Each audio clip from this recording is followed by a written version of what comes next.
I never expected a marriage proposal would lead to the unraveling of an entire family's facade.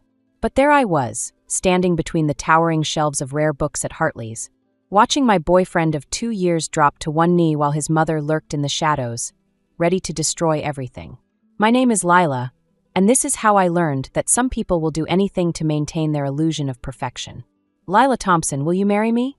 Emmett's voice carried through the quiet bookshop, his hands slightly trembling as he held up a vintage-style emerald ring. The afternoon sunlight streamed through the dusty windows, catching the stone's facets and sending green sparkles dancing across the spines of leather-bound classics. I barely managed to whisper, yes, before throwing my arms around his neck. This was perfect. He'd chosen the very spot where we'd first met, when I was reorganizing the classics section and he was searching for a first edition Fitzgerald. I knew you'd say yes. He pressed his forehead against mine, grinning. Though I have to admit, I was terrified you might. How quaint. The voice cut through our moment like ice. Vivian Caldwell emerged from behind a bookshelf, her Hermes scarf perfectly draped, her expression a masterpiece of polite disdain. Emmett, darling, you really should have discussed this with the family first. I felt Emmett stiffen beside me. Mother, what are you doing here?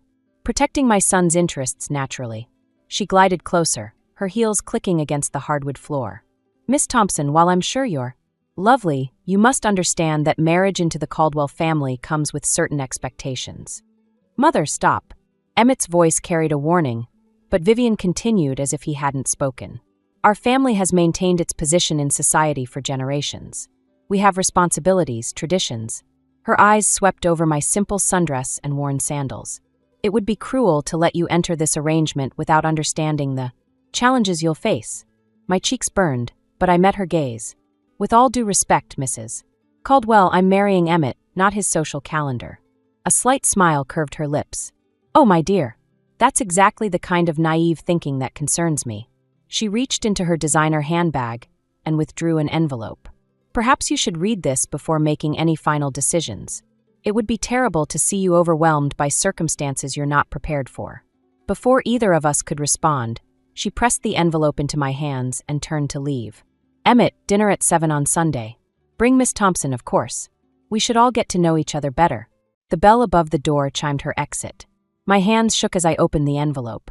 Inside was a single sheet of expensive stationery, covered in elegant handwriting. Dear Miss Thompson, consider this a friendly warning. I've watched many young women try to enter our world, thinking love conquers all. They learn quickly that love isn't enough when you're drowning in expectations you can't possibly meet. Save yourself the humiliation. Walk away now. Vivian Caldwell. Emmett took the letter from my trembling fingers and read it, his jaw tightening. I'm so sorry, Lila. She has no right. It's okay. I interrupted, though we both knew it wasn't. She's just trying to protect you. No, he said firmly, crumpling the letter. She's trying to control me. There's a difference. He took my hands in his. Look at me. Do you still want this? Us. I looked down at the emerald ring, now sitting perfectly on my finger, then back at the crumpled warning from his mother. In that moment, I made a decision that would change everything. Yes, I said, squeezing his hands. But your mother should know, I'm not as easily intimidated as she thinks. What I didn't say was that Vivian Caldwell had just made a crucial mistake. She'd shown her hand too early, and in doing so, she'd given me time to prepare for war. The Caldwell mansion loomed before us like something out of a Gothic novel, all stone and shadows in the fading Sunday light. I smoothed down my carefully chosen navy dress, expensive enough to show effort, modest enough to avoid criticism. At least, that's what I'd hoped. Ready? Emmett squeezed my hand as we approached the front door. Before I could answer, it swung open to reveal Harold Caldwell, his silver hair slightly disheveled, a drink already in hand. There's my boy, he said warmly, pulling Emmett into a quick embrace before turning to me. And the brave soul who's agreed to join our circus. His smile seemed genuine, but there was something sad in his eyes. The foyer opened into a great room that probably cost more than my parents' entire house. Vivian stood by a marble fireplace, orchestrating the scene like a conductor. Emmett, darling. And Lila. She managed to make my name sound like an afterthought. Agnes is running late, as usual. Actually, I'm right on time. A sharp voice cut through the tension.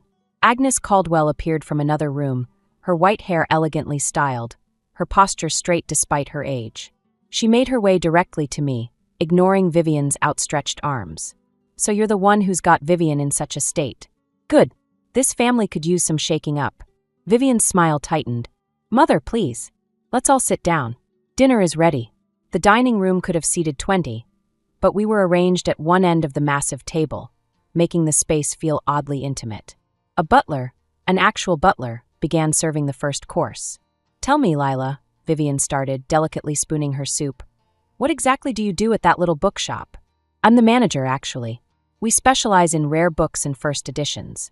Oh, how quaint. Though I suppose it's a step up from your mother's profession. Teaching at a public school must be so challenging. I felt Emmett tense beside me. Mother, it's fine, I interrupted, meeting Vivian's gaze. My mother loves teaching. She believes education should be accessible to everyone, regardless of their background. Agnes let out a small laugh. Well said, dear. Speaking of backgrounds, Vivian continued. Harold, didn't your firm just handle that dreadful scandal with the Thompson Construction Company? No relation, I hope? My spoon clattered against the bowl. That company belonged to my uncle, who'd recently been accused of fraud. The case had been settled quietly, but the implication was clear. Vivian had done her research. Actually, I said, keeping my voice steady, that was my uncle's company. The charges were dropped. After a substantial payment, as I recall, Vivian added sweetly. That's enough. Harold's voice carried unexpected authority. Vivian, you're being inappropriate. I'm simply trying to understand the kind of family our son is marrying into. Like you understood the kind of family you married into? Agnes's words landed like a bomb. The room went silent. Vivian's face paled. Mother, we agreed never to. No, you decided. I merely allowed it. But if you're going to sit here and judge this lovely young woman for her background, perhaps we should discuss yours. I think, Emmett said firmly, standing up, that Lila and I should go. Please stay, Harold said, but his eyes were on his wife. Vivian was just leaving to check on dessert, weren't you, dear? Vivian pushed back her chair with careful precision. Of course, though I doubt our guest has developed a taste for French pastries. After she left, an uncomfortable silence settled over the table. Harold drained his glass. Agnes reached over and patted my hand. Don't let her scare you off, dear. Some people forget where they came from. Makes them terrified of anyone who reminds them. I nodded, my mind racing. What had Agnes meant about Vivian's background? And why had it rattled her so completely?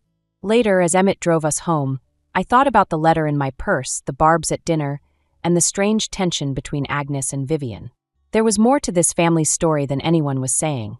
I'm sorry about tonight, Emmett said softly. Don't be. I touched the emerald ring on my finger. Your mother just taught me something valuable. What's that? Everyone has secrets. Even her. Agnes's phone call came at 3 a.m, her voice carrying a urgency that made my stomach drop. Meet me at the Silver Spoon Cafe at 7. Come alone. There are things you need to know about Vivian. I sat in the cafe now, watching Agnes slide into the booth across from me, looking far more serious than she had at dinner 3 nights ago. She placed a worn manila envelope on the table between us. Before I show you this, she said, I need to know if you're truly prepared for what fighting Vivian might mean. I'm not the one who started this fight. No, but you'll be the one to finish it. She pushed the envelope toward me. Vivian's been having you investigated. But 2 can play at that game. Inside were photographs, old ones yellowed with age. A young woman in a maid's uniform, standing outside what looked like a service entrance. It took me a moment to recognize Vivian's features in the girl's face. She was a maid, I whispered, at the Caldwell estate. That's how she met Harold. Agnes stirred her untouched coffee. She worked there for 3 years before they fell in love. His parents, my late husband and I, we opposed the marriage. My hands shook as I flipped through more photos. But you eventually accepted her? We did, which makes her current behavior all the more despicable. Agnes's voice hardened. She's become everything she once hated. Worse, she's trying to erase her past completely. A text message lit up my phone. Emmett, where are you? Mother's here at the bookshop. She's what? I stood up so quickly I nearly knocked over my coffee. I have to go. Lila. Agnes grabbed my wrist. Be careful. When Vivian feels cornered, she becomes dangerous.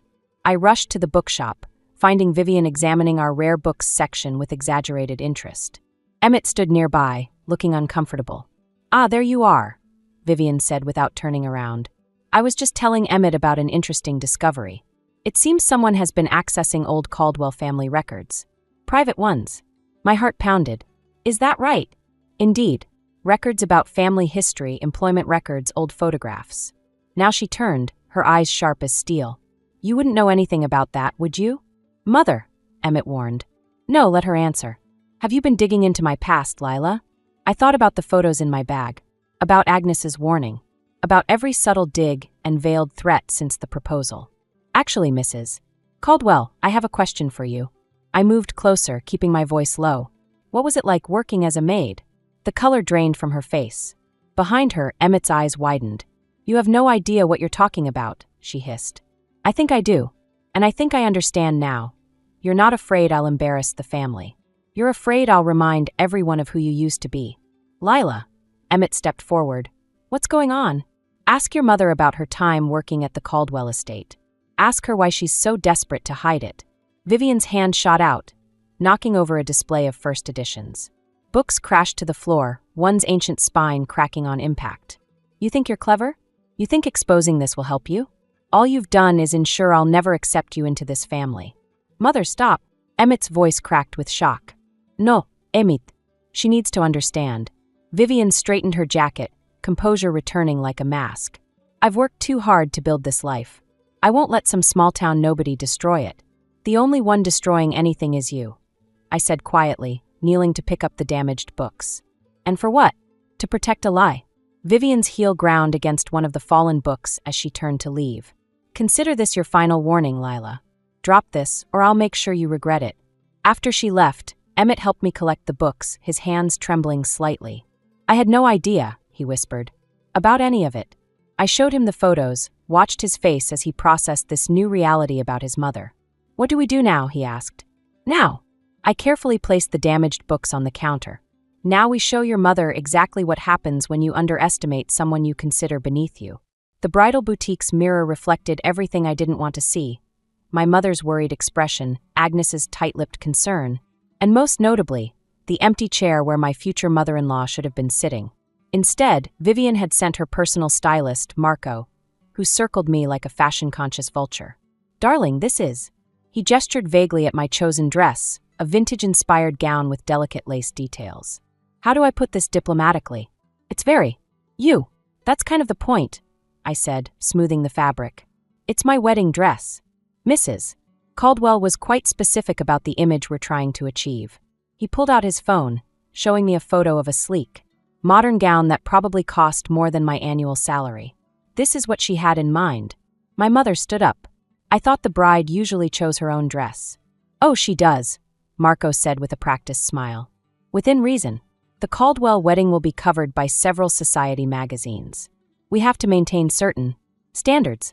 The boutique door chimed, and Vivian swept in like she owned the place. Which, I realized with a sinking feeling, she probably did.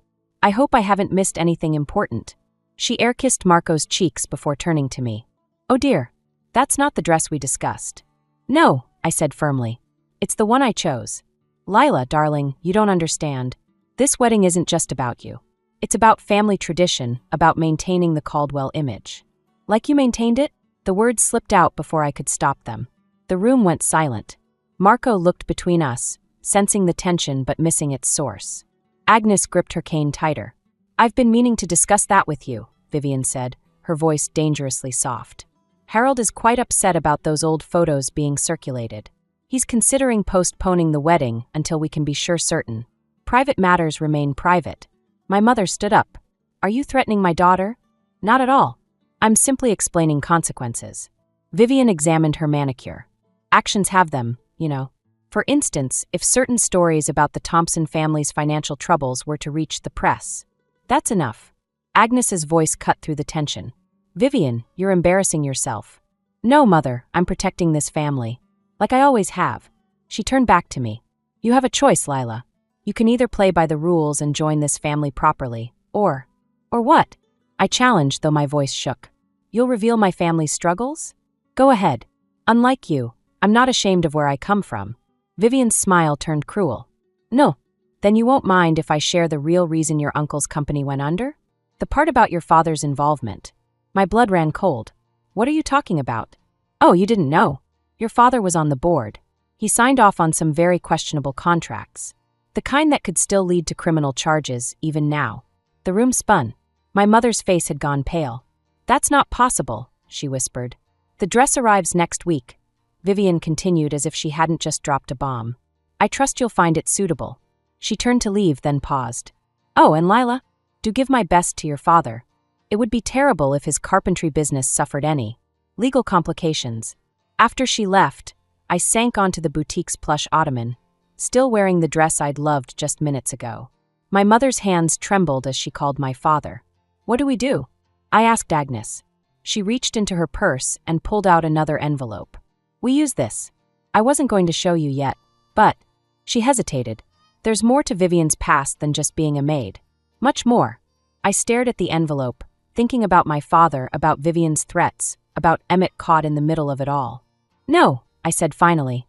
"Not yet. First, I need to talk to my father. Then I need to see Harold." "Why Harold?"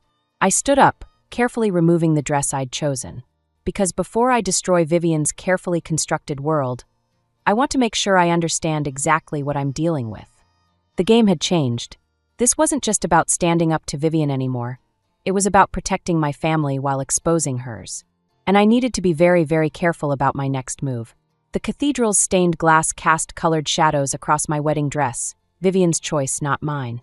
I stood in the vestibule, watching guests file in through the massive doors, each face a reminder of how far this had spiraled from the intimate ceremony I'd wanted. "You look beautiful," my father said, his voice rough with emotion. We hadn't talked about what I'd learned, about his involvement with Uncle's company, about the contracts. He'd tried to explain, but I'd stopped him.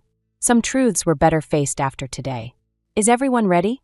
The wedding coordinator, another of Vivian's choices, appeared with her clipboard. "Mrs. Caldwell wants to begin." Of course she did. I caught a glimpse of her in the front pew, resplendent in pale blue Chanel, Harold notably absent from her side. He'd called in sick this morning, but the whispers about their recent arguments had already spread through both families. The music started. Not the piece I'd chosen, but something more traditional. More Caldwell appropriate. "Wait!" Agnes appeared, moving surprisingly quick for her age. "Lila, dear, you dropped this." She pressed something into my hand, a small, worn photograph. I recognized Vivian immediately, younger, standing in her maid's uniform. But there was something else, something I hadn't noticed before. In the background, barely visible, a man who wasn't Harold. "Look closely," Agnes whispered. "And remember, you still have choices." Before I could respond, the wedding march began. My father squeezed my arm, and we started down the aisle. Emmett waited at the altar, handsome in his tuxedo, his smile genuine but strained. We'd barely spoken in the past week, both of us caught in the undertow of family politics. The ceremony passed in a blur until we reached the vows. As Emmett began to speak, Vivian stood up. "I apologize for the interruption," she announced, her voice carrying through the cathedral. "But before these vows are exchanged, there's something that needs to be addressed." Gasps rippled through the congregation. Emmett stepped forward. "Mother, don't." "I'm sorry, darling, but I can't watch you make this mistake." She turned to face the guests. "The Thompson family has been less than honest about their background. Mr. Thompson's involvement in a recent financial scandal. That's enough." The voice that cut through wasn't mine, but Harold's.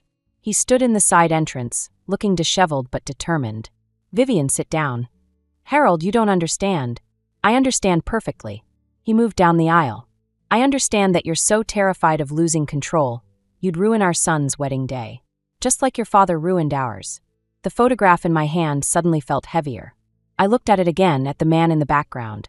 At Vivian's father. "Harold, please." Vivian's voice had lost its authority, replaced by something close to panic. "No." He reached the front, addressing the stunned guests.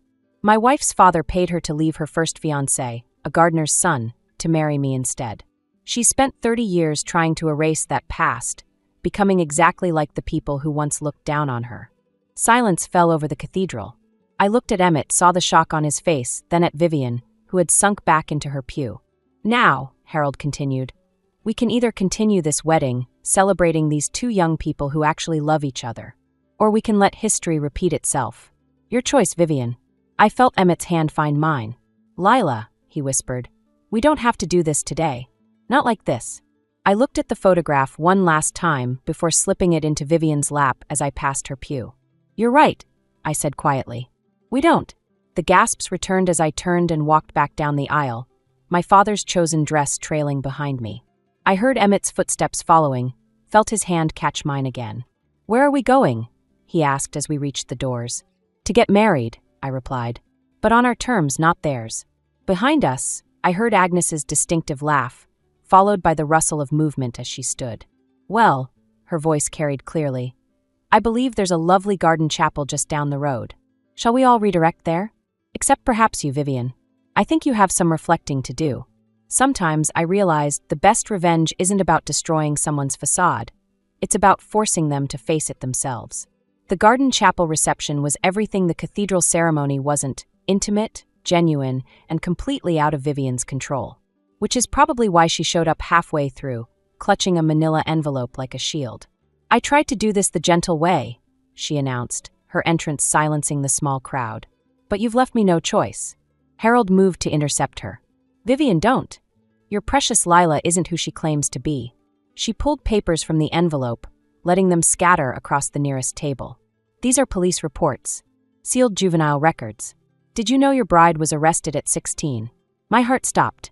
Emmett's hand tightened around mine. "It was expunged," I said quietly. "And it wasn't what you think." "No." Vivian's smile was razor-sharp. "Then explain why you were found in a burning building with gasoline on your hands." The reception fell silent. Even Agnes looked shocked. "I didn't," I started, but Vivian cut me off. "Your uncle's construction site. The one that burned down, leading to his first bankruptcy. The police suspected arson, didn't they? But Daddy covered it up, called in favors." "That's enough." My father stood up, his face ashen. "Is it? Because I think everyone deserves to know exactly who they've welcomed into their family. A troubled girl with a history of violence, whose father uses corrupt connections to." I was trying to save someone. The words burst out of me, echoing through the garden. There was a homeless man living in the building. I saw smoke, broke in to help him. The gas can was already there. "A convenient story," Vivian scoffed. "But the police report is incomplete." Agnes's voice cut through the tension. She stood slowly, leaning on her cane. "Because I made sure of it." Everyone turned to stare at her. Even Vivian looked confused. "What are you talking about, Mother?"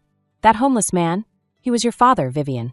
After he lost everything, after he forced you to marry Harold, he lived on the streets.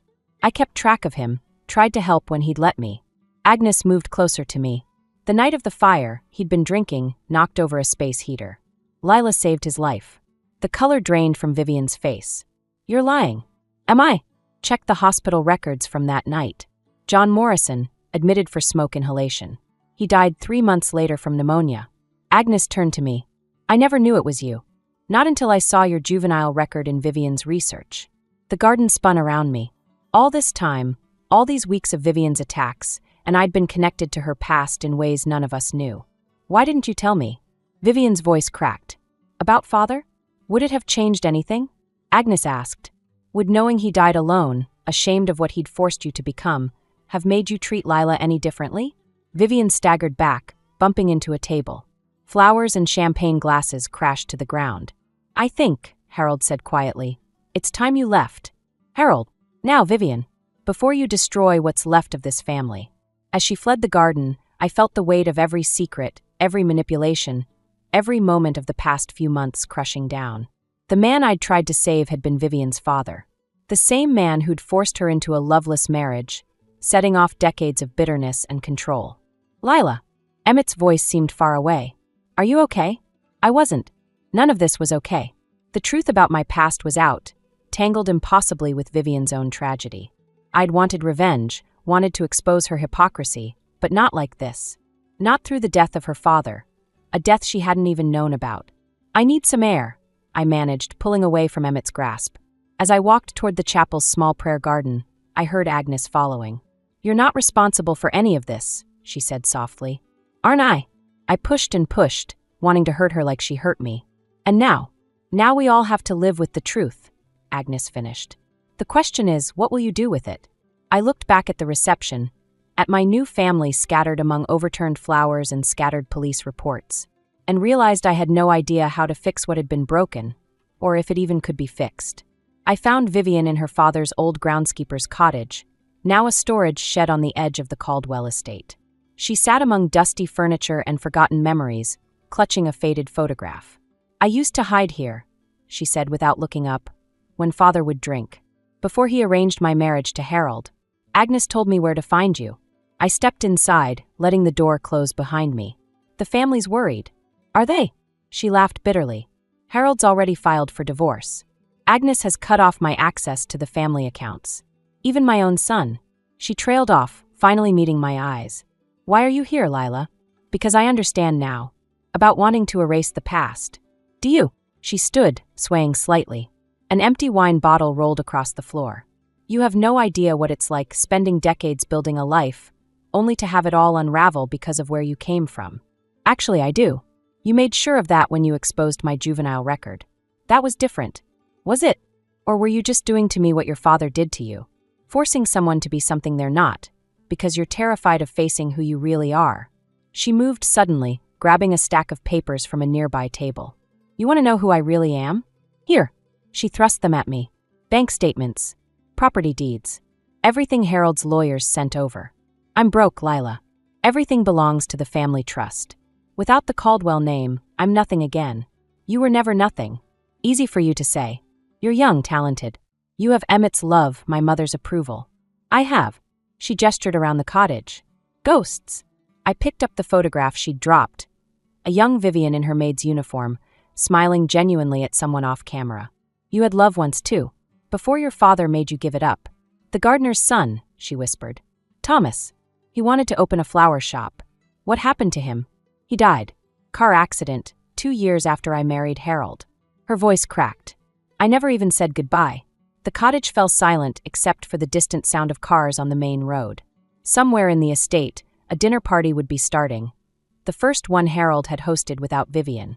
"I came here to tell you something," I said finally. "Agnes is transferring ownership of my bookshop to me. She's been the silent owner all along." Vivian stiffened. "Why are you telling me this?"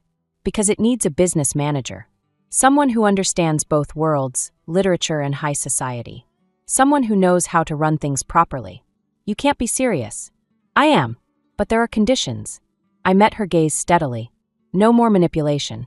No more hiding from who you are or where you came from. And you'll need to work with my father.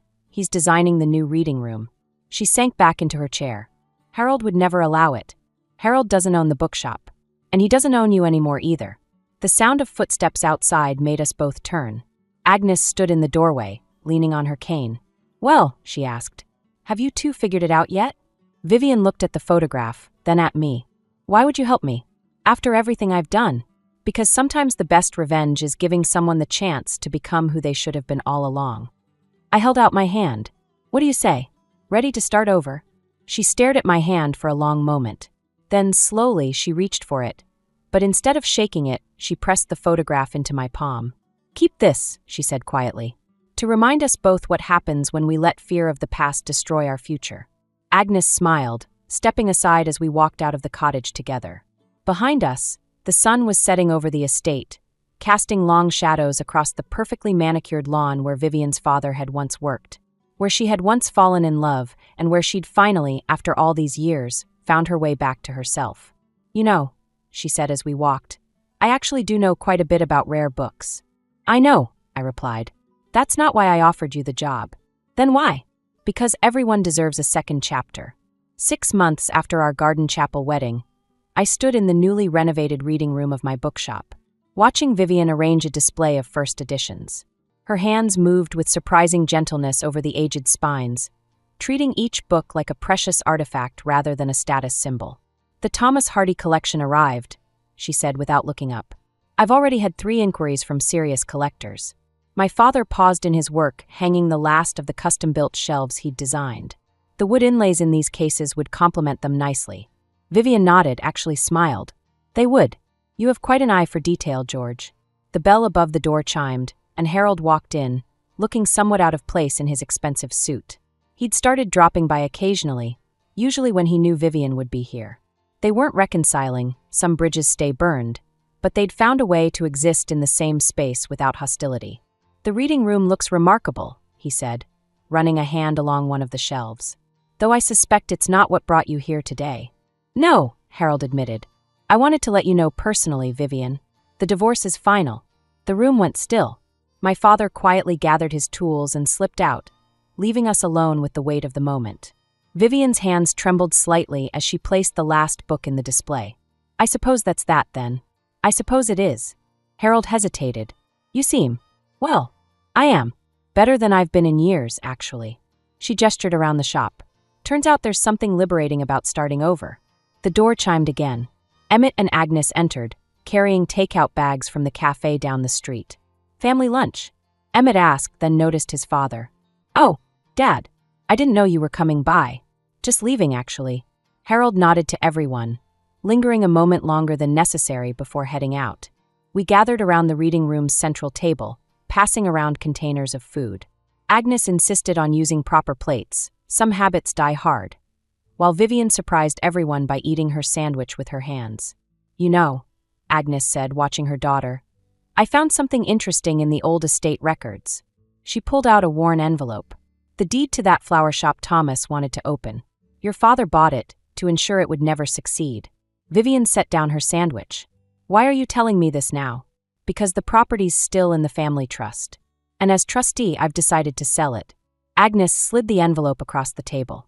To you if you want it. I don't understand. The bookshop is doing well, I added. Well enough to expand. We've been talking about adding a rare botanical book section, maybe some actual flowers to complement the space. Vivian opened the envelope with shaking hands, staring at the old deed. Thomas always said books and flowers were the perfect combination. Beauty for both mind and soul. He wasn't wrong, Emmett said softly. Later that evening, after everyone had gone, I found Vivian in the reading room, placing a framed photograph on the wall, the one of her in her maid's uniform, smiling at the unseen Thomas. Are you sure you want to display that? I asked. It's time to stop hiding who I was. She straightened the frame. Besides, it's a good reminder that sometimes the things we think will destroy us actually set us free. I thought about revenge, about justice, about how neither had turned out quite the way I'd expected. You know, when this all started, I wanted to make you pay for trying to keep Emmett and me apart. And now I think maybe we both needed to lose everything to find something better. She turned from the photograph, her eyes bright with unshed tears. I found another letter from my father yesterday, hidden in the cottage. He wrote it the night before he died in that hospital. Would you like to read it? I looked at the envelope she held out, thinking about choices, about cycles of pain, about the fine line between justice and mercy. No, I said finally. Some stories belong just to us. But I'm here if you want to talk about it. She nodded, tucking the letter away. Outside, the sun was setting, casting long shadows through the reading room's new windows. They fell across the books, the wooden shelves, the photograph of a younger Vivian. All pieces of a story that had turned out so differently than any of us had planned. Lila, Vivian's voice was quiet. Thank you for giving me a better ending than the one I deserved. Maybe it's not an ending, I replied. Maybe it's just a different kind of beginning,